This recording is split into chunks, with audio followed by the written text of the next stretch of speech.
Aujourd'hui dans Explique-moi, parlons de sécurité. Au fil des années et des éditions, la sécurité sur les bateaux a beaucoup évolué. Pour éviter de nouveaux événements tragiques, les consignes à respecter sont de plus en plus strictes. Parmi les éléments obligatoires à emporter, des bouées de sauvetage, des radeaux de survie, une réserve d'eau douce, des systèmes d'assèchement, des gilets de sauvetage, des vêtements chauds sous vide, une combinaison de survie, des extincteurs, des balises de détresse et de localisation ou encore un kit médical. La liste est non exhaustive. Mais chaque skipper, avant de partir en solitaire, suit une formation médicale et à la survie, une formation obligatoire.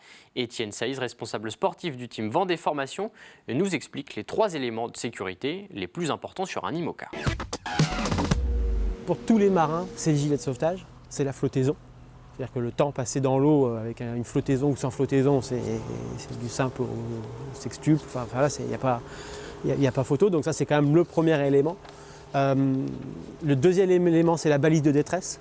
C'est-à-dire qu'il faut arriver à communiquer l'urgence. C'est-à-dire qu'on a des systèmes aujourd'hui, des espèces de balises qui sont reliées satellites pour prévenir quand on a un problème. Et ensuite, c'est le radeau de survie.